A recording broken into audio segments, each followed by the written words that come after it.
Hello everyone, स्वागत है आपका हमारे यूट्यूब चैनल चंदे सर केमिस्ट्री क्लासेस में। आज के इस लेक्चर में स्टार्ट करेंगे हम कक्षा 11वीं का अध्याय जिसका नाम है रेडॉक्स अभिक्रियाएं, या इसे हम रेडॉक्स रिएक्शंस कहते हैं।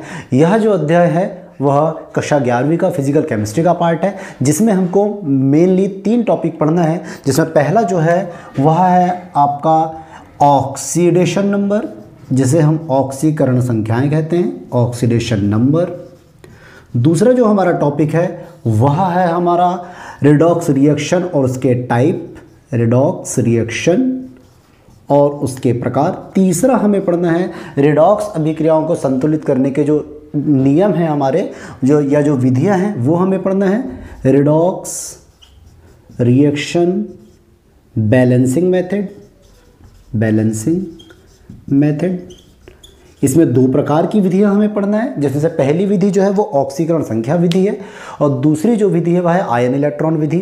और इसके बाद हमें यहाँ पर पढ़ना है एक छोटा सा टॉपिक है जिसका नाम है हमारा स्टोक नियम, जिसके अंतर्गत हम लोग जो यौगिक हैं उनका नामकरण पढ़ते हैं। तो स्टार्ट करते हैं आज के इस वीडियो लेक्चर को। और इसमें सबसे पहला टॉपिक हम आज पढ़ने वाले हैं ऑक्सीकरण संख्याएँ, जिसे हम ऑक्सीडेशन नंबर भी कहते हैं। तो हम सबसे पहले डिफाइन करेंगे ऑक्सीकरण संख्या या ऑक्सीडेशन नंबर को।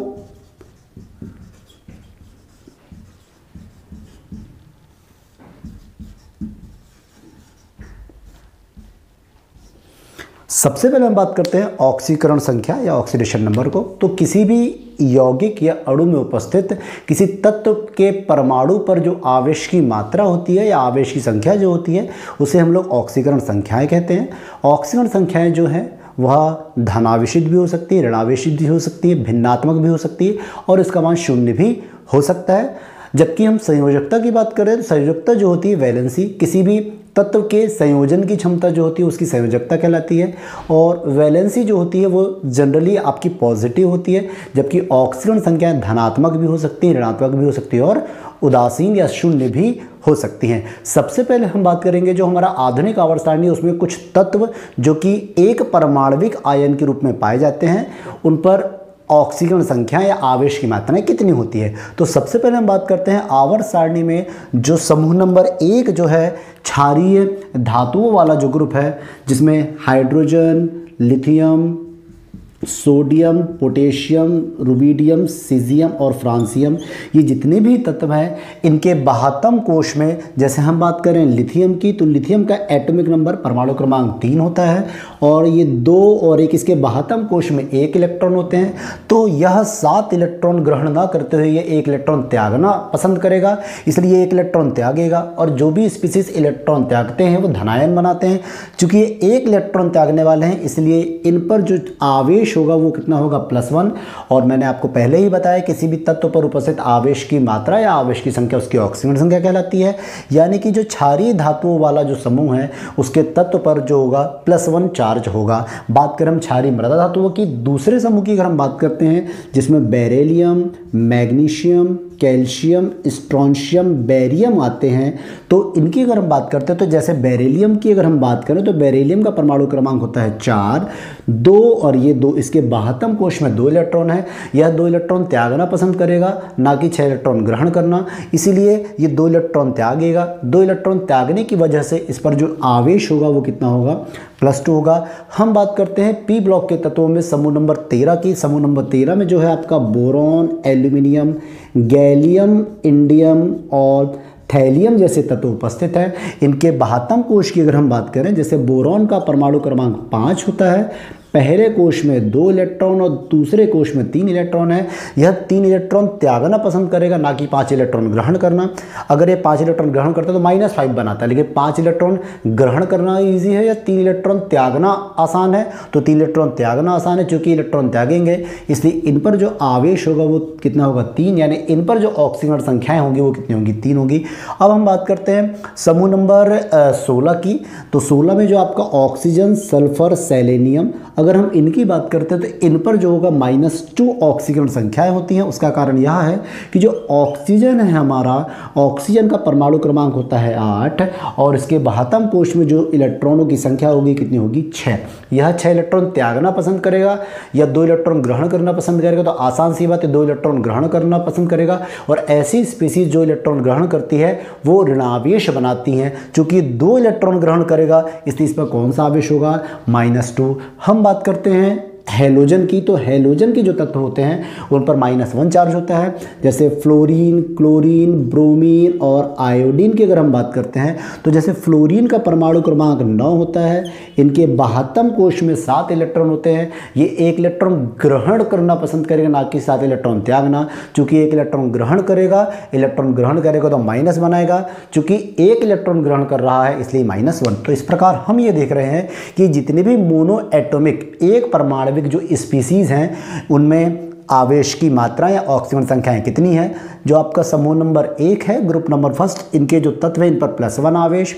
समूह नंबर 2 +2, जो आपका बोरोन फैमिली के जो मेंबर्स हैं उन पर +3 चार्ज होगा आपका। जबकि ऑक्सीजन परिवार या इनको हम लोग चैल्कोजन कहते हैं हम लोग, इन पर जो चार्ज होगा वह होगा अपना -2। और जो आपका हैलोजन फैमिली है उन पर कितना आवेश होगा, -1। यानी हैलोजन परिवार के जो सदस्य है वह हम -1 ऑक्सीकरण संख्या प्रदर्शित करेंगे। अब हम बात करते हैं विभिन्न प्रकार के तत्वों के ऑक्सीकरण संख्याएं की। डिफरेंट टाइप हम लोग कंपाउंड लेंगे। यहाँ पर जो ऑक्सीकरण संख्याएं होंगी हम यहाँ पर 3 प्रकार के टाइप्स के रूप में पढ़ेंगे। सबसे पहले हम लोग देखेंगे टाइप फर्स्ट।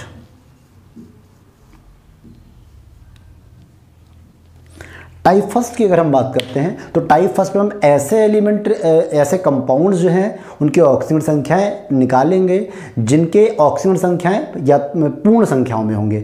दूसरी जो टाइप होगी उसमें हम ऐसे तत्व की ऑक्सीजन संख्याएं निकालेंगी जो भिन्न या फ्रैक्शन के रूप में होंगी। जबकि तीसरे केस में हम कुछ एक्सेप्शनल केसेस वाले कंपाउंड होंगे जिनकी स्टडी हम लोग करेंगे। तो सबसे पहले हम देखते हैं टाइप फर्स्ट।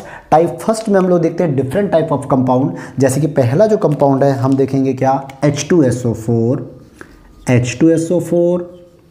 दूसरा KMnO4 ले लेंगे। तीसरा Cr2O72-, 4NH4+। 5 अगर हम बात करते हैं डिफरेंट टाइप ऑफ कंपाउंड हम लेने वाले हैं जैसे कि HNO3।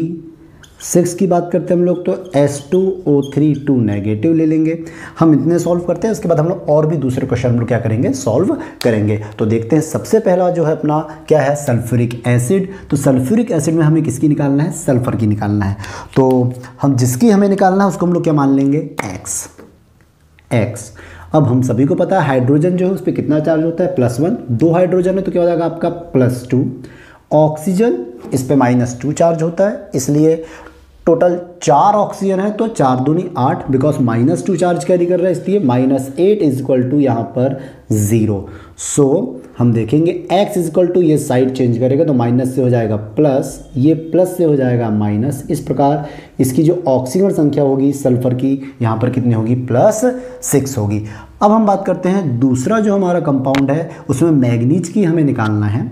तो KMnO4 की अगर बात करते हैं तो KMnO4 में जो पोटेशियम होता है, पोटेशियम पर जो होता है +1 चार्ज होता है। बिकॉज हमें मैग्नीज की निकालना है तो मैग्नीज हो जाएगा आपका X।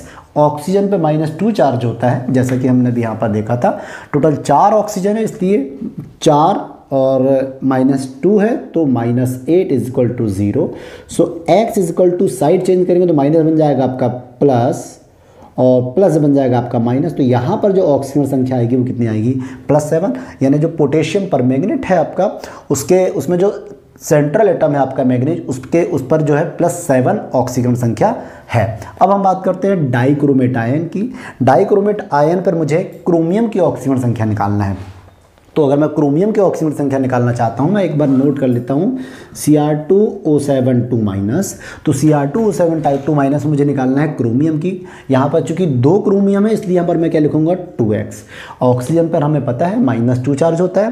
टोटल 7 ऑक्सीजन है इसलिए 7 दूनी 14, -14 = यहाँ पर कितना लिखा हुआ है, -2। तो मैं यहाँ पर क्या लिखूंगा, -2 2x इज इक्वल टू, ये माइनस है, साइड चेंज करेगा तो क्या हो जाएगा आपका +14 - 2, 2x is equal to plus minus minus हो जाएगा 12 हो जाएगा, x इज इक्वल टू 12/2, और इस प्रकार यहाँ पर ऑक्सीकरण संख्या जो आएगी एक क्रोमियम तत्व पर जो ऑक्सीकरण संख्या आएगी वो कितनी आएगी +6 आएगी। इसके बाद हम बात करते हैं किसकी, अमोनियम आयन की। अमोनियम आयन की अगर हम बात करते हैं तो अमोनियम आयन की ऑक्सीकरण संख्या हमें निकालना हो तो अमोनियम आयन की ऑक्सीकरण संख्या हम निकालेंगे अमोनियम आयन में किसकी, नाइट्रोजन की। मैं इसको रब कर देता हूँ और उसके बाद हम लोग जितने भी बचे हुए जो तत्व हैं उनकी ऑक्सीकरण संख्या हम ज्ञात करेंगे।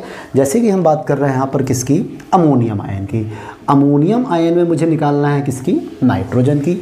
नाइट्रोजन को मैं मान लूँगा X। हम जानते हैं कि हाइड्रोजन पर +1 चार्ज होता है, टोटल 4 हाइड्रोजन है तो हो जाएगा आपका +4 इज इक्वल टू, यहाँ पर कितना दिख रहा है हमें +1, तो मैं यहाँ पर क्या लूँगा +1। इसके पहले -2 था तो मैंने इक्वल में या बराबर करके -2 लिया हुआ था।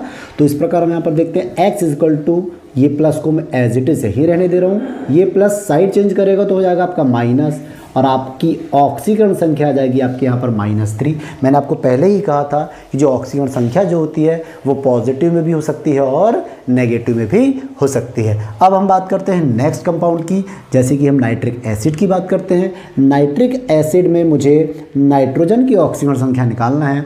हम जानते हैं कि हाइड्रोजन की जो ऑक्सीकरण संख्या होती है वह होती है +1 नाइट्रोजन, बिकॉज हमें नाइट्रोजन की निकालना है, वह हो जाएगी आपकी x। ऑक्सीजन -2 चार्ज क्या अधिक करता है, 3 ऑक्सीजन है तो -6 इज इक्वल टू 0, क्यों, क्योंकि यहाँ पर ना तो प्लस है ना तो माइनस है। तो x is equal to side change करने पे माइनस बन जाएगा आपका प्लस, प्लस बन जाएगा आपका माइनस। इस प्रकार यहाँ पर नाइट्रोजन की जो ऑक्सीजन संख्या होगी वह कितनी होगी, +5 होगी। हम नेक्स्ट क्वेश्चन सॉल्व करते हैं जिसमें हमको दिया है H2O3 2-। चूँकि हमें यहाँ पर सल्फर की निकालना है तो यहाँ पर 2x हो जाएगा। टोटल 3 ऑक्सीजन है तो एक ऑक्सीजन पर -2 चार्ज होता है, 3 ऑक्सीजन है तो -6 इज इक्वल टू, यहाँ -2 दिया हुआ है तो यहाँ पर -2, 2x इज इक्वल टू -2, ये साइड चेंज करेगा तो हो जाएगा +6, 2x is equal to plus minus minus, बड़ी संख्या के सामने प्लस है तो ये हो जाएगा आपका +4, 2x is equal to x is equal to 4/2। तो यहाँ पर ऑक्सीकरण संख्या जो एक सल्फर की जो ऑक्सीकरण संख्या होगी वह हो जाएगी आपकी कितनी, +2। अब हम एक काम करते हैं, जितने दूसरे जो तत्व हैं या यौगिक है उनकी भी ऑक्सीकरण संख्या हम ज्ञात करते हैं। जैसे हम एक लेते हैं H2O2 की बात कर लेते हैं, इसके अलावा हम बात कर लेंगे किसकी, KO2, इसके अलावा हम ले लेंगे K2Cr2O7, हम बात कर लेंगे फॉस्फेट आयन की PO4 3- आयन, इसके अलावा हम ले सकते हैं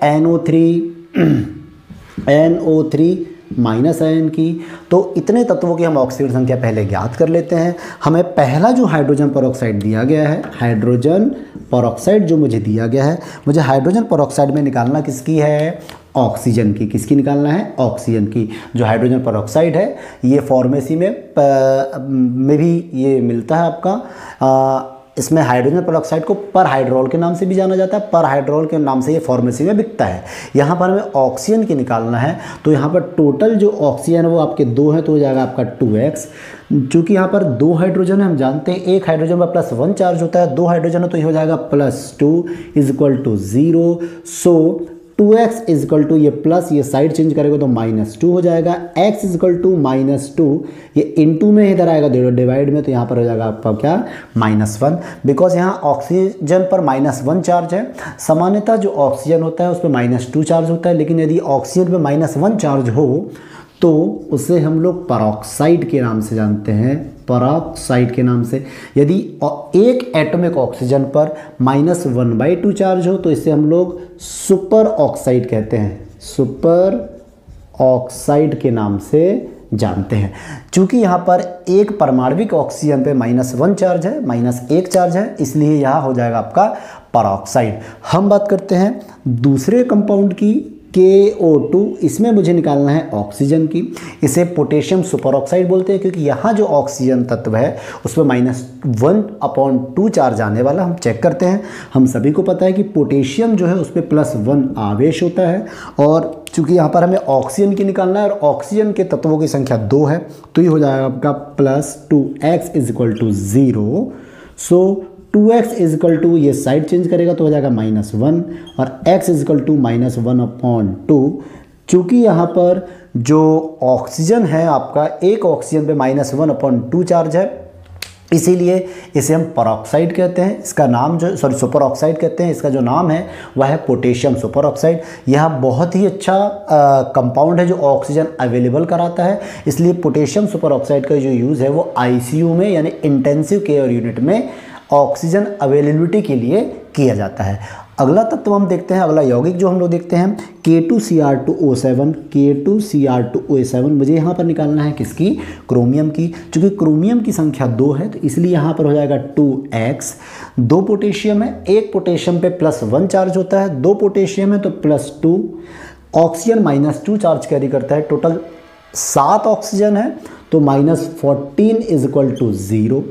2x is equal to plus minus क्या हो जाएगा हमारा? -12। साइड चेंज करेगा तो हो जाएगा +12। x is equal to 12/2। ऑक्सीकरण संख्या जो होगी एक क्रोमियम के तत्व की पोटेशियम डाइक्रोमेट में +6, यहाँ पर कितनी हो जाएगी? 6 हो जाएगी। हम बात करेंगे नेक्स्ट पॉली एटॉमिक आयन की। इसमें हमें फास्फोरस की ऑक्सीकरण संख्या निकालना है, तो ये PO4 3- फास्फोरस की निकालना है तो फास्फोरस हो जाएगा आपका X। ऑक्सीजन पर -2 चार्ज होता है, टोटल 4 ऑक्सीजन है तो -8 is equal to -3। x is equal to -3, ये साइड चेंज करेगा तो +8। x is equal to +5। यहाँ पर जो फास्फोरस है उसकी ऑक्सीजन संख्या है +5। हम बात करते हैं नेक्स्ट पॉलीएटॉमिक आयन की, बहुपरमाणविक आयन की। इसमें हमें नाइट्रोजन की ऑक्सीजन संख्या निकालना है तो ये हम सबसे पहले लिखेंगे NO3-। नाइट्रोजन आपका हो जाएगा X। हम सभी जानते हैं कि ऑक्सीजन पर -2 चार्ज होता है, टोटल 3 ऑक्सीजन है तो -6 is equal to -1। x is equal to -1, ये साइड चेंज करेगा तो +6। x is equal to plus minus क्या हो जाएगा आपका? 5। बड़ी संख्या के सामने प्लस है तो यहाँ पर क्या हो जाएगा? +5। तो यहाँ पर हमने इतने कंपाउंड की ऑक्सीकरण संख्याएं देखा। हमने जितनी भी ऑक्सीकरण संख्या अभी तक देखी है पॉजिटिव और नेगेटिव में तो है, लेकिन एक पूर्ण संख्या के रूप में यहाँ पर ऑक्सीकरण संख्या हमने ज्ञात की है। हम कुछ उपसहसंयोजी यौगिकों की भी ऑक्सीकरण संख्या ज्ञात कर लेते हैं, जैसे कि कुछ उपसहसंयोजी यौगिक हैं, जैसे कि बहुत ही फेमस यौगिक है पोटेशियम हेक्सासाइनोफेरेट। तो हम सर्वप्रथम पोटेशियम हेक्सासाइनोफेरेट की बात कर लेते हैं और पोटेशियम हेक्सासाइनोफेरेट में हम निकालेंगे आयरन की ऑक्सीकरण संख्या। तो हम पहला उपसहसंयोजी यौगिक लेते हैं K3FeCN6। इसमें मुझे निकालना है किसकी? आयरन की। हमें दिख रहा है कि यहाँ पर पोटेशियम है, पोटेशियम पर जो होता है वह +1 चार्ज होता है, टोटल 3 पोटेशियम है तो यहाँ पर हो जाएगा +3। आयरन की ऑक्सीजन संख्या हमें ज्ञात करनी है तो आयरन हो जाएगा आपका X। साइनो एक लिगेंड है जिसपे -1 चार्ज होता है, टोटल 6 है तो -6 बराबर 0। तो x इजिकल टू ये माइनस है, इधर जाएगा तो प्लस है तो ये माइनस। यहाँ पर जो आयरन है उसकी ऑक्सीजन संख्या कितनी है? +3 है। हम नेक्स्ट कंपाउंड देखते हैं, उपसहसंयोजी यौगिक देखते हैं टेट्रा कार्बोनिल निकेल। यहाँ पर टेट्रा 4 है, CO लिगेंड कार्बोनिल जो कि एक उदासीन लिगेंड है और ये हमारा हो जाएगा निकेल। तो निकेल को हम लोग मान लेंगे X क्योंकि मुझे निकालना है किसकी? केंद्रीय परमाणु की। और कार्बोनिल एक प्रकार का उदासीन लिगेंड है, इस पर 0 आवेश होता है, इसलिए यहाँ पर X इजिकल टू क्या हो जाएगा? 0। यानी यहाँ पर निकेल की ऑक्सीजन संख्या क्या होती है? 0 होती है। मैंने आपको पहले ही बताया था कि जो ऑक्सीजन संख्या होती है वो धनात्मक, ऋणात्मक और 0 भी हो सकती है। इसके अलावा हम और कोई कंपाउंड देखते हैं, जैसे कि नेक्स्ट कंपाउंड देखते हैं हम लोग यहाँ पर लिख लेंगे कोई एक नया कंपाउंड CrH2O6 और निकालना है हमको यहाँ पर किसकी? क्रोमियम की। क्रोमियम को हम मान लेंगे X। एक्वा जैसे वाटर एक प्रकार का लिगेंड है, जनरली वाटर को या पानी को हम लोग एक्वा या ऑक्सीडेंट भी कहते हैं। ये एक लिगेंड के भांति भी कार्य करता है, इस पर 0 आवेश होता है तो ये 0 हो जाएगा। बट इक्वल में आपका यहाँ पर क्या है? +3 है, इसलिए क्रोमियम की जो ऑक्सीजन संख्या होगी वह कितनी होगी? +3 होगी। 2 कंपाउंड और है, 2 या 3 कंपाउंड जिसकी ऑक्सीजन संख्या हमें निकालनी चाहिए। अब हम ये 3 कंपाउंड जो हैं वह उपसहसंयोजी यौगिकों की ऑक्सीजन संख्या हो जाएंगी। यहाँ मैं निकाल लेता हूँ N3H। इसे हाइड्रोजोइक अम्ल कहते हैं। इसमें मुझे किसकी निकालना है, नाइट्रोजन की निकालना है। खैर इसकी जो ऑक्सीजन संख्या भिन्न में आएगी, फिर भी हम एक बार चेक कर लेते हैं। चूँकि 3 नाइट्रोजन है तो यहाँ पर हो जाएगा आपका 3x। हाइड्रोजन पर हम सभी जानते हैं +1 आवेश होता है, तो +1 = 0। सो 3x = ये अपना साइड चेंज करेगा तो -1, x = -1/3। इस प्रकार हाइड्रोजोइक अम्ल जो होता है इसमें नाइट्रोजन पर जो ऑक्सीजन संख्या जो होती है वह कितनी होती है, -1/3। हम कुछ और कंपाउंड्स की बात कर लेते हैं, जैसे कि OSO और लास्ट एक कंपाउंड देख लेते हैं, कार्बन डाइऑक्साइड। ये ऑस्मियम टेट्राऑक्साइड में मुझे ऑस्मियम की निकालना है, तो ऑस्मियम को हम मान लेंगे x। हम जानते हैं ऑक्सीजन पर जो चार्ज होता है वह होता है -2। टोटल 4 ऑक्सीजन है तो -8 = 0, तो x = +8। अभी तक हमने जितने भी यौगिकों में तत्व के परमाणुओं की ऑक्सीजन संख्या निकाली है उनमें सबसे ज़्यादा ऑक्सीजन संख्या दर्शाने वाला तत्व कौन सा है, हमारा ऑस्मियम। तो ऑस्मियम ऐसा तत्व है जो सबसे ज़्यादा ऑक्सीजन संख्या प्रदर्शित करता है। हम देख रहे हैं यहाँ पर कितना है, +8। एक कंपाउंड देखते हैं, इसमें हमें कार्बन का निकालना है, कार्बन डाइऑक्साइड। कार्बन को हम मान लेंगे x। ऑक्सीजन पर जो चार्ज होता है -2 होता है, 2 ऑक्सीजन है तो -4 = 0, तो x = हो जाएगा +4। लास्ट कंपाउंड H2S2O7, ये आपका फ्यूमिंग सल्फ्यूरिक अम्ल है, आपका सधूम सल्फ्यूरिक अम्ल है और इसे ओलियम के नाम से भी जानते हैं। हमें यहाँ पर निकालना है सल्फर की। चूँकि यहाँ 2 सल्फर है तो हम यहाँ पर ले लेंगे 2x। हाइड्रोजन पर +1 आवेश होता है, 2 हाइड्रोजन है तो +2। ऑक्सीजन -2 आवेश वाला, तो -7 -14 = 0। 2x = ±-12, साइड चेंज करेगा तो +12। x = 12/2। इसकी जो ऑक्सीजन संख्या होगी वह होगी +6। तो इस प्रकार जो टाइप फर्स्ट था, टाइप फर्स्ट में हमने ऐसे तत्वों की ऑक्सीजन संख्या ज्ञात की हैं जिनके तत्वों की ऑक्सीजन संख्याएं धनावेशित, ऋणावेशित या शून्य होगी, किंतु पूर्ण संख्याओं के रूप में होगी। एक क्वेश्चन आ गया था आपका हाइड्रोजोइक अम्ल, इसमें भिन्नात्मक थी, जिसे मैं आपको सेकेंड टाइप में करवाने वाला हूं। तो अभी तक हमने जो भी ऑक्सीजन संख्याएं पढ़ा उनमें जितनी भी ऑक्सीजन संख्याएं आ रही थी, केवल एक को छोड़कर, हाइड्रोजोइक अम्ल को छोड़कर सभी की ऑक्सीजन संख्याएं एक पूर्ण संख्या में थी। अब हम देखेंगे टाइप सेकेंड।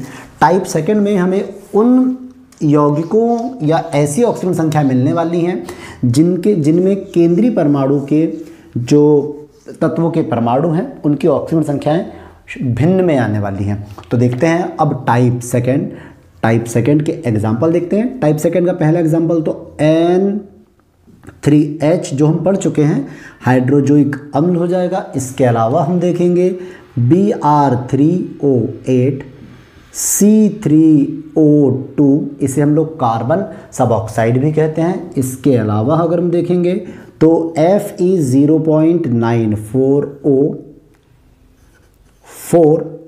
फिफ्थ अगर हम लोग देखते हैं तो हो जाएगा Fe3O4। इन तत्वों की या इन यौगिकों में केंद्रीय परमाणु की ऑक्सीजन संख्या हम याद कर लेते हैं। पहली अगर हम देखते हैं, यहाँ पर हमें नाइट्रोजन की निकालना है। दूसरी हमें यहाँ ब्रोमीन की, यहाँ कार्बन, यहाँ आयरन, यहाँ भी हमें किसकी निकालना है, आयरन की। हमने हाइड्रोजोइक एसिड का वैसे तो देख चुके हैं, लेकिन फिर भी हम एक बार इसकी ऑक्सीजन संख्या देख लेते हैं। नाइट्रोजन यहाँ पर हो जाएगा 3x, हाइड्रोजन पर +1 = 0, तो 3x = -1, x = -1/3। यहाँ जो हमें ऑक्सीजन संख्या मिल रही है नाइट्रोजन की वह फ्रैक्शन में या प्रभाज्य के रूप में मिल रही है। हम देखेंगे दूसरा, इसमें टोटल कितने ब्रोमीन है, 3, तो 3x। हम जानते हैं ऑक्सीजन पे -2 आवेश होता है, टोटल 8 हैं तो -16 = 0। 3x = साइड चेंज करेगा तो +16, सो x = 16/3। यहाँ ब्रोमीन जो है वहाँ पर ऑक्सीजन संख्या जो है वो कितनी है अपनी, 16/3। हम नेक्स्ट कंपाउंड अगर देखें तो नेक्स्ट कंपाउंड है आपका कार्बन सब ऑक्साइड। कार्बन सब ऑक्साइड की हम बात करते हैं, C3O2 हमें कार्बन की निकालना है, तो यहाँ पर हो जाएगा 3x, एक ऑक्सीजन पे -2, 2 ऑक्सीजन -4 = 0, 3x = +4, तो x = +4/3। यहाँ जो कार्बन की ऑक्सीजन संख्या आ रही है वह भी कैसी आ रही है, आपकी फ्रैक्शन में आ रही है। हम नेक्स्ट कंपाउंड देखेंगे, 4th नंबर का 0.94O, इसमें और समीकरण में दोष पाया जाता है या ठोस अवस्था में हम पढ़ेंगे।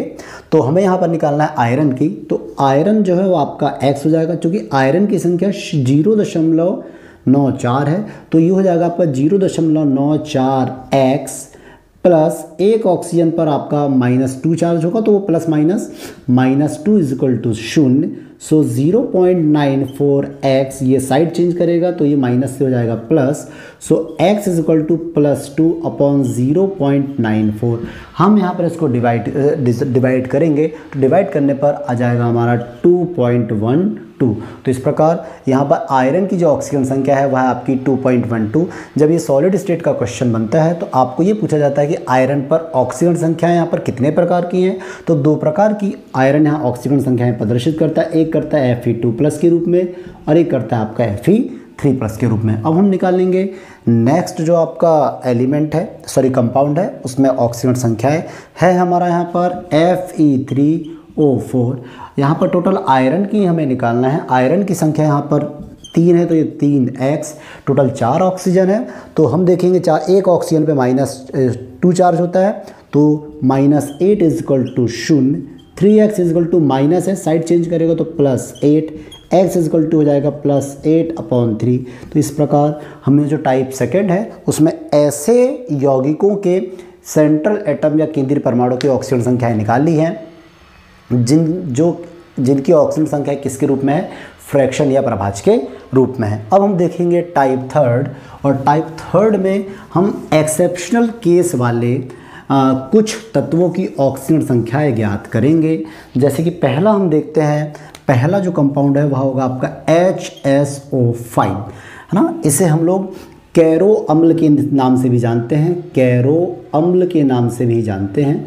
इसे परऑक्सी सल्फ्यूरिक अम्ल भी कहते हैं। क्यों कहते हैं ये मैं आपको बताऊंगा। तो सबसे पहला हमारा काम है कि यहाँ हमें निकालना है किसकी ऑक्सीजन संख्या, सल्फर की। हम जैसे टाइप फर्स्ट और टाइप सेकंड में हमने ऑक्सीजन संख्या निकाली थी, वैसे ही हम इसकी ऑक्सीजन संख्या निकालते हैं तो हम ये पाते हैं कि हाइड्रोजन पर +1 आवेश है, टोटल यहाँ पर सल्फर 1 है तो ये -x हो जाएगा। एक ऑक्सीजन पर -2 चार्ज है, टोटल 5 है तो -10 is equal to 0। So x is equal to अगर हम देखें तो ये माइनस से दूर हो जाएगा क्या, प्लस और -1। ऑक्सीजन संख्या कितनी आएगी आपकी 9। हम जानते हैं कि जो सल्फर जो होता है HSO4, सॉरी कैरो अम्ल का फार्मूला होगा आपका H2SO5। क्या होगा कैरो अम्ल का फार्मूला, H2SO5। मैं शायद कुछ गलत कर रहा था, आई थिंक सो। तो H2SO5 की अगर हम बात करते हैं तो यहाँ पर ऑक्सीजन संख्या होनी थी कितनी, +2, और ये x आपकी ऑक्सीजन संख्या आएगी यहाँ पर -2 हो जाएगा +8। तो कैरो अम्ल की अगर हम बात करते हैं तो कैरो अम्ल का जो अणुसूत्र है आपका H2SO5 है और इसे कैरो अम्ल के नाम से जानते हैं। यहाँ ऑक्सीजन संख्या कितनी आ रही है, +8। अगर हम सल्फ़र की बात करें तो सल्फ़र जो होता है इसका एटॉमिक नंबर होता है 16। इलेक्ट्रॉन अगर फिल करें हम तो 2, 8 और यहाँ पर आएगा क्या, 6। इसके बाहतम कोश में कितने इलेक्ट्रॉन है, 6। तो ऑक्सीजन संख्या अधिक से अधिक कितने इलेक्ट्रॉन त्याग सकता है, 6 इलेक्ट्रॉन। बट ऑक्सीजन संख्या जो कैलकुलेट हम कर रहे हैं वो कितनी आ रही है हमारी, 8। पॉसिबल है क्या, नहीं है, ये एक्सेप्शनल ऑक्सीडेशन नंबर हो रही है। तो यहाँ जो हमने कैलकुलेट परिकलित जो की है ऑक्सीकरण संख्या वह गलत है। और जब भी ऐसा हो कि परिकलित ऑक्सीकरण संख्या यदि संयोजी इलेक्ट्रॉन की संख्या से ज़्यादा आए तो इसका मतलब कि यहाँ पर क्या उपस्थित है, परऑक्साइड बंध। क्या उपस्थित है, परऑक्साइड बंध या परऑक्साइड लिंकेज यहाँ पर उपस्थित है। परऑक्साइड लिंकेज को इस प्रकार से पाया जाता है। तो यहाँ पर जो ऑक्सीकरण संख्या है वो हमारी क्या आ रही है, गलत आ रही है। और जब भी ऐसा हो कि ऑक्सीकरण संख्या जो परिकलित की गई है वह वैलेंस इलेक्ट्रॉन या संयोजी इलेक्ट्रॉन से ज़्यादा हो तो इसका मतलब वहाँ पर क्या उपस्थित है, परऑक्साइड बॉन्ड उपस्थित है। तो हम यहाँ पर परऑक्साइड बॉन्ड निकाल लेते हैं। परऑक्साइड बॉन्ड के लिए एक फॉर्मूला होता है, वो फॉर्मूला मैं यहाँ लिख देता हूँ। नंबर ऑफ परऑक्साइड बॉन्ड की जो संख्या होती है वह क्या हो सकती है, कैलकुलेट ऑक्सीडेशन नंबर, परिकलित ऑक्सीकरण संख्या, माइनस वैलेंस इलेक्ट्रॉन, है ना। तो देखेंगे हम लोग यहाँ पर क्या, valence electron into central atom, into यहाँ पर क्या हो जाएगा सेंट्रल एटम, और अपॉन में होगा अपना क्या 2। इसे मैं अगर मैं हिंदी में लिखूँ तो पेरोक्साइड बंध की जो संख्या होगी वह परिकलित ऑक्सीकरण संख्या माइनस संयोजी इलेक्ट्रॉन की संख्या गुणा केंद्रीय परमाणु की संख्या बटे क्या हो जाएगा अपना 2 हो जाएगा। मुझे इसके लिए पेरोक्साइड बॉन्ड या नंबर ऑफ पेरोक्साइड बॉन्ड मुझे फाइंड आउट करना है। तो पेरोक्साइड बंध बराबर, पेरोक्साइड बंध बराबर हम देखते हैं। तो पहला क्या है, कैलकुलेट ऑक्सीडेशन नंबर कितनी आ रही है हमारी 8 माइनस वैलेंस इलेक्ट्रॉन इसके पास कितने हैं 6 हैं, 6 केंद्रीय परमाणु यहाँ पर कितना है 1 बटे हो जाएगा हमारा क्या 2, तो हो जाएगा 2/2। आंसर हमारा आएगा पेरोक्साइड बॉन्ड कितना 1। यहाँ पर पेरोक्साइड बॉन्ड की संख्या कितनी है 1 है। चूँकि कैरो अम्ल एक प्रकार का ऑक्सी अम्ल है, इसलिए यहाँ पर जो सल्फर होगा, जो भी ऑक्सी अम्ल होते हैं, ऑक्सी अम्लों में ऑक्सी अम्ल जो होते हैं उनमें कम से कम मेटल सेंट्रल मेटल के साथ, ये सेंट्रल एटम के साथ सिंगल बॉन्ड OH होता है, और कम से कम एक जो होता है डबल बॉन्ड O होता है। तो ये आपके ऑक्सी अम्ल है, तो यहाँ पर भी कम से कम मैं एक सिंगल बॉन्ड OH बनाऊंगा और कम से कम डबल बॉन्ड O बनाऊंगा। अब हम यहाँ पर देखेंगे इसके पास एक पेरोक्साइड बॉन्ड अवेलेबल है, इसलिए मैं एक क्या बना लूँगा पेरोक्साइड बॉन्ड बना लूँगा। अब मेरे पास H2SO5 में टोटल 2 हाइड्रोजन में 1 हाइड्रोजन यूज़ हो चुका है, और 5 ऑक्सीजन में मैंने 4 ऑक्सीजन यूज़ कर चुका हूँ। एक जो हाइड्रोजन है वो यहाँ आकर कनेक्ट हो जाएगा, और एक ऑक्सीजन जो बचेगा वो यहाँ आकर जुड़ जाएगा। अब मैं यहाँ पर अगर ऑक्सीकरण संख्या निकालना चाहूँ तो हम देखेंगे कि ये तो सिंपल ऑक्साइड है -2 चार्ज, इस पर -2 चार्ज। हम जानते हैं कि जो OH होता है उस पर -1 चार्ज होता है। ये पेरोक्साइड बॉन्ड वाला है ऑक्सीजन है तो -1, इस पर भी -1, और हाइड्रोजन जो होता है उस पर कितना आवेश होता है +1। सल्फर हम यहाँ मान लेंगे X। टोटल कितने माइनस हैं -2 4 5 6 और 7 -7। यहाँ पर +1 = 0, तो X = हम साइड चेंज करेंगे तो 7 - 1 बराबर यहाँ ऑक्सीजन संख्या कैसी आएगी 6 आएगी। और जब भी अगर आप लोग उसको डायरेक्ट सॉल्व करना है तो जब भी अगर हम लोग बात करें किसकी ऑक्सीकरण संख्या की, एक्सेप्शनल केस में अपवाद में जब भी ऑक्सीकरण संख्या संयोजी इलेक्ट्रॉन से ज़्यादा है, जैसे यहाँ पर संयोजी इलेक्ट्रॉन 6 और कितनी रही है +8 आ रही है, तो ऐसी स्थिति में जो ऑक्सीकरण संख्या जो होगी वो संयोजी इलेक्ट्रॉन की संख्या के बराबर होगी। यहाँ पर देखिए कितनी आ रही है 6 आ रही है। चूँकि यहाँ पर एक पेरोक्साइड बॉन्ड उपस्थित है इसलिए इसका जो नाम है कैरो अम्ल, तो इसका कॉमन नेम है, बट एक जो रासायनिक नाम है वह है आपका पर ऑक्साइड। चूँकि इसके पास एक पेरोक्साइड बंध है तो इसका नाम है पेरोक्साइड सल्फ्यूरिक अम्ल, सल्फ्यूरिक अम्ल या परोक्साइड नहीं, परऑक्सी सल्फ्यूरिक अम्ल। तो ये पहला एक्सेप्शनल केस वाला जो हमने क्वेश्चन है सॉल्व कर लिया है। दूसरी बार हम बात करते हैं CrO5 की। ये दूसरा एक्सेप्शनल केस वाला क्वेश्चन होगा। यहाँ हम क्रोमियम पेंटाऑक्साइड बोलते हैं सेम।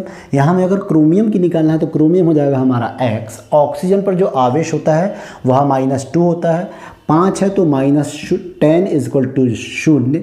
X यहाँ पर हो जाएगा +10। इसके पास +10 ऑक्सीकरण संख्या पॉसिबल ही नहीं है, क्योंकि क्रोमियम जो होता है वहाँ पर वैलेंस इलेक्ट्रॉन की संख्या जो वो त्याग सकता है वो कितनी होती है 6 होती है। इसीलिए यहाँ पर +6 ऑक्सीकरण संख्या पॉसिबल नहीं है। जैसे कि मैंने आपको पहले ही बताया था, यदि calculate oxidation number valence electron से ज़्यादा है, जैसे क्रोमियम के पास 6 वैलेंस इलेक्ट्रॉन होते हैं, तो ऑक्सीजन संख्या 10 हो सकती है क्या? नहीं हो सकती। ऐसे स्थिति में जो वैलेंस इलेक्ट्रॉन है इसके पास संयोजी इलेक्ट्रॉन कितने हैं? संयोजी इलेक्ट्रॉन जो है वह कितने 6, तो यही उसकी क्या होगी ऑक्सीकरण संख्या होगी। और जब भी ऐसा हो कि परिकलित ऑक्सीकरण संख्या वैलेंस इलेक्ट्रॉन से ज़्यादा है, इसका मतलब वहाँ पर परऑक्साइड बॉन्ड उपस्थित है। और परऑक्साइड बॉन्ड अगर हमें निकालना है, परऑक्साइड बंध अगर हमें निकालना है, तो परऑक्साइड बंध बराबर परिकलित ऑक्सीकरण संख्या 10 आई है हमारी, वैलेंस इलेक्ट्रॉन 6, केंद्रीय परमाणु यहाँ पर कितने हैं, केवल 1 बटे में क्या हो जाएगा हमारा 2, तो 4/2। परऑक्साइड बॉन्ड की संख्या कितनी है हमारे पास 2। यहाँ पर 1 क्रोमियम है, तो यहाँ पर मैं ये देखिए 2 ऑक्सीजन को साथ में जोड़ दिया, ये परऑक्साइड बॉन्ड हो गया। मैंने फिर से यहाँ से 2 ऑक्सीजन को साथ में जोड़ दिया, तो ये परऑक्साइड बॉन्ड कितने होगा, परऑक्साइड बॉन्ड 1, और ये दूसरा 1 ऑक्सीजन बचा हुआ है, तो ये आपका ऑक्सीजन। इसकी संरचना जो है वो बटरफ्लाई के समान दिख रही है, इसलिए इसका बटरफ्लाई स्ट्रक्चर माना जाता है।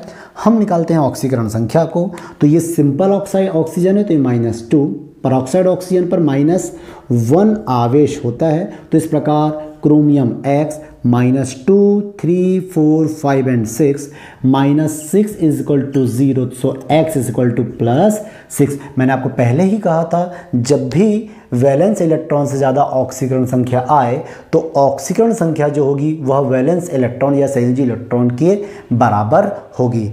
हम देखते हैं अगला क्वेश्चन, 3rd नंबर का एक्सेप्शनल केस जो है वो टाइप जो 3rd है उसका क्वेश्चन देखते हैं और देखेंगे H2S2O8, इसे हम लोग मार्शल अम्ल के नाम से भी जानते हैं। मार्शल अम्ल के नाम से भी हम लोग क्या करते हैं, इसे जानते हैं। तो मार्शल अम्ल की अगर हम बात करें, तो यहाँ पर हाइड्रोजन देखते हैं कितने हैं, यहाँ पर हाइड्रोजन है आपके 2, तो ये +2, सल्फर हो जाएंगे हमारे 2x, ऑक्सीजन पर -2 चार्ज है, टोटल 8 ऑक्सीजन है, तो -16 बराबर 0, तो 2x is equal to ±-14, side change करेगा तो +14, x इज इक्वल टू +7।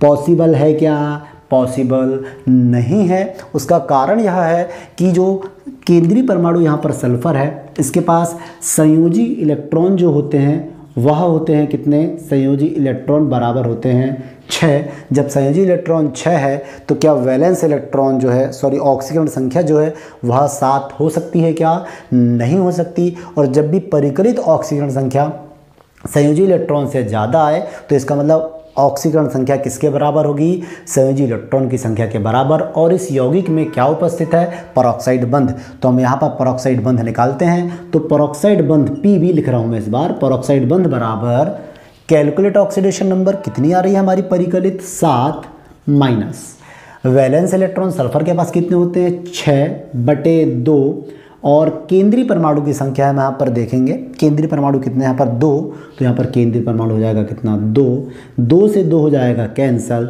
तो 7 - 6, यानी यहाँ पर परऑक्साइड बॉन्ड की जो संख्या वह कितनी है 1 है। अब हम इसका स्ट्रक्चर ड्रॉ करते हैं। इसका स्ट्रक्चर अगर हम देखते हैं, तो इसके स्ट्रक्चर में चूँकि यह एक प्रकार का क्या है, यहाँ पर ये ऑक्सी अम्ल है, और यहाँ 2 सल्फर है, और तो 2 सल्फर के बीच में यहाँ पर क्या पाया जाएगा, एक परऑक्साइड बॉन्ड पाया जाएगा। हमने देखा कि यहाँ पर परऑक्साइड बॉन्ड की संख्या कितनी थी, 1 थी, तो मैंने ये क्या बना दिया परऑक्साइड बॉन्ड। चूँकि ये ऑक्सी अम्ल है, तो यहाँ पर कम से कम एक डबल बॉन्ड O और कम से कम एक सिंगल बॉन्ड OH, कम से कम डबल बॉन्ड O और कम से कम सिंगल बॉन्ड OH होगा। इस प्रकार यहाँ पर हमने 2 हाइड्रोजन यूज़ कर चुका है। और इसके अलावा ऑक्सीजन की बात करें तो 2, 3, 4, 5 और ये 6, अभी भी हमारे पास 2 ऑक्सीजन शेष हैं, जिन्हें मैं यहाँ पर डबल बॉन्ड के द्वारा जोड़ दूंगा। अब मैं यहाँ पर अगर इसकी ऑक्सीजन संख्या निकालूं, तो हम जानते हैं कि OH पर -1 आवेश, OH पर -1 आवेश, ये तो सामान्य ऑक्सीजन है, -2 -2 यहाँ -1 और यहाँ पर -1। यहाँ पर 2 सल्फर है, तो यहाँ पर हो जाएगा आपका 2x।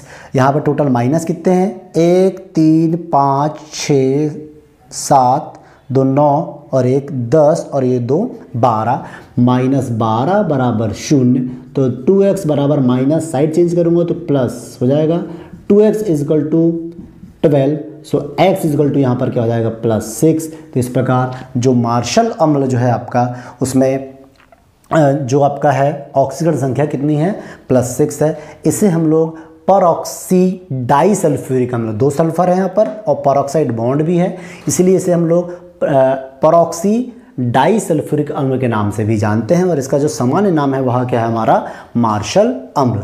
अब हम देखते हैं कुछ और जो एक्सेप्शनल केस हैं जिसमें से हम बात करते हैं किसकी, ब्लीचिंग पाउडर की। हम किसकी बात करते हैं, ब्लीचिंग पाउडर की। ब्लीचिंग पाउडर का जो फॉर्मूला होता है वह क्या होता है, CaOCl2। यहाँ पर हमें निकालना है किसकी, क्लोरीन की। अगर हम क्लोरीन की सामान्य विधि से निकालें तो कैल्शियम पे +2, ऑक्सीजन पे -2, चूँकि 2 क्लोरीन है तो 2x = 0, तो 2x = 0, x = यहाँ पर कितना हो जाएगा, 0 हो जाएगा। किंतु इसका जो आंसर है वह है -1 एंड -+1। यह जो है JEE की एग्ज़ाम में पूछा गया प्रश्न है कि ब्लीचिंग पाउडर या CaOCl2 में जो क्लोरीन है उस पर ऑक्सीकरण संख्या क्या क्या होती है, तो एक होती है -1 और एक होती है +1। इसकी ऑक्सीकरण संख्या हमें सामान्यतः पता चलेगी इसके संरचना से। तो इसकी संरचना जो होती है कुछ इस प्रकार से होती है, CaOCl और ये हो जाएगा आपका क्या, Cl। ये मेटल है, ये नॉन मेटल, तो ऑफकोर्स इस पर कौन सा चार्ज होगा आपका, माइनस। ये धातु और ये क्या है आपका, अधातु। अब हम बात करते हैं यहाँ पर O और Cl- में, तो ऑक्सीजन और क्लोरीन की बात करते हैं। तो ऑक्सीजन और क्लोरीन में ज़्यादा ऋण विद्युतीय तत्व, ज़्यादा इलेक्ट्रोनेगेटिव कौन है आपका, क्लोरीन। तो क्लोरीन यहाँ के दोनों में ज़्यादा ऋण विद्युतीय तत्व कौन है आपका, ऑक्सीजन। ऑक्सीजन यहाँ के इलेक्ट्रॉन को अपनी ओर आकर्षित करेगा, जिसकी वजह से ऑक्सीजन पर तो ऋणावेश आएगा, किंतु क्लोरीन पर क्या, कौन सा आवेश आएगा आपका, +1 आवेश आएगा। इस प्रकार यहाँ पर क्लोरीन जो होगा ब्लीचिंग पाउडर का, एक क्लोरीन पर -1, जबकि दूसरे क्लोरीन पर जो होगा वो +1 चार्ज होगा। तो आई होप कि आज के ये आपको जो टॉपिक थे ऑक्सीकरण संख्या आपको अच्छे से समझ में आया हो। तो नेक्स्ट लेक्चर में हम इस चैप्टर का रेडॉक्स अभिक्रियाओं के प्रकार हम कंटिन्यू करेंगे। आई होप कि आपको आज का लेक्चर अच्छे से समझ आया हो। तो मिलते हैं नेक्स्ट लेक्चर में एक नए टॉपिक के साथ। Till then, bye bye all of you.